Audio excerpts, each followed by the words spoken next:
Happy Friday. Hope you all had a good week. Wanted to go live today with my 5 on Friday, and hopefully something I say will be an encouragement to you. So anyways, we finally got snow. Winter has arrived. Last night, actually we got way more than this. It's melted quickly because it's been so warm, but we woke up to a lot more and it was covered. So, like I said, winter's arrived. Knew it was coming eventually, but I was really enjoying the nice weather, but it's supposed to be back in the next couple days, so at least that's good, and we did need the moisture. So let me know how the weather is where you guys are. I would love to know. Hope it's not too bad, because I know it's been bad on both coasts. So anyways, I just wanted to quickly go back over the rest of my highlights from last year. I know I had talked about January through June, and actually finally wrote up the rest of them, so I just want to go through those really quick. So in July, I guess one of my best things that happened was starting my Hadar group, so that has been a wonderful thing. And also started as an ambassador with Repair Colorado as well, so that's been great. We also had the last of the summer I Turned Pretty, and we watched that all summer, and then we did our Cherry Creek nights to go with that, getting ice cream and salads. That was fun. Started Project Joy again, third year of that. And then in August, we did one of my best highlights in August was the 4 Mile House, the lights that they do there in the summer, which we had never known about until this year, and we'll definitely be doing that again. So that was really fun.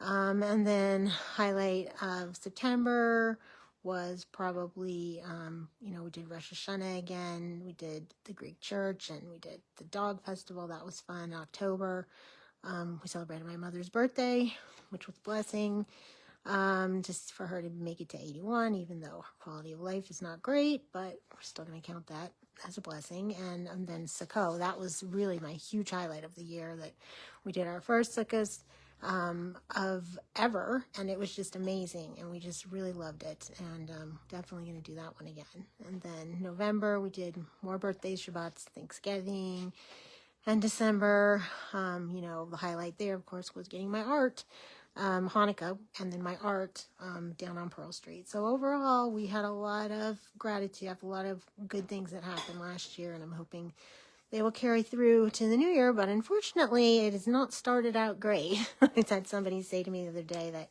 I had my 7-day trial, and I think I'm done, but can't really do that. So I'm hoping that things will get better, and I'll be able to have more moments that I can talk about next year, really good ones.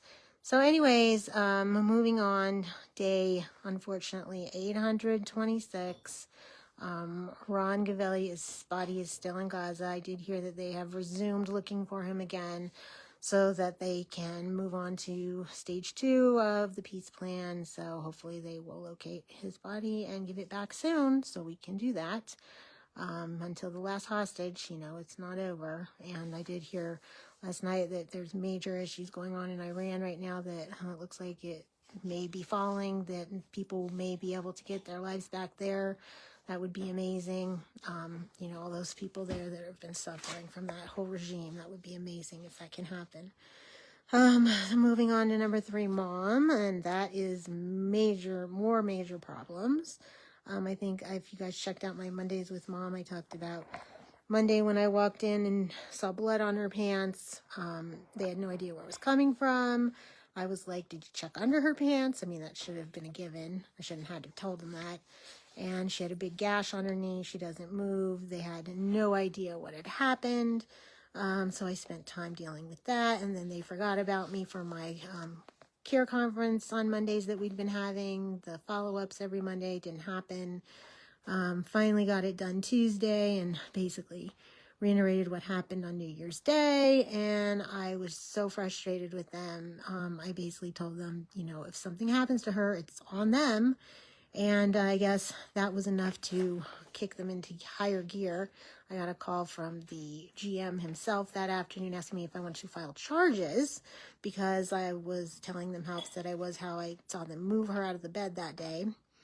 And I said no, but, you know, things have got to change. And, you know, he claimed that he was going to get involved now and things would be better. Of course, I haven't heard from him since.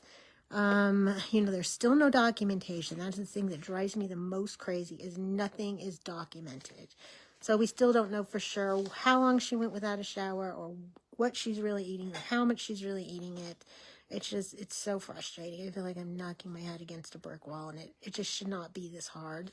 I guess she finally did get a shower yesterday. The CNA from hospice gave her one, but he said she was agitated and confused, which makes me really nervous that she could have another infection from the wounds. But nobody wants to give her an antibiotic. It just goes on and on and on and on. I'm still looking for someone to go in there a couple more days a week, but I can only afford to pay one person one time. So if anybody knows of a way to get a couple more people in there just to be eyes, that would be amazing.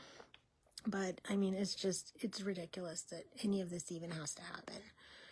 So anyways, number 4, Etsy, good news there. Sales have returned, which I am grateful for, but unfortunately these people are not giving me a lot of time to do the orders. And on top of that, I have a complaining buyer. Person is not happy, and it was not my fault for the problem. So a case has been opened on Etsy, and now we're going back and forth with that. And it's just like one more thing I really do not need. I just don't understand people. It's really ridiculous. I mean, especially as a small seller, you know, for them to think you just get your money back when you're not happy, and it just doesn't work like that. I'm not Amazon. So anyways, that's that. iCode, I posted a reel the other day that seems to be going viral for Minecraft modding camp that they did the end of the year, they did holiday camp.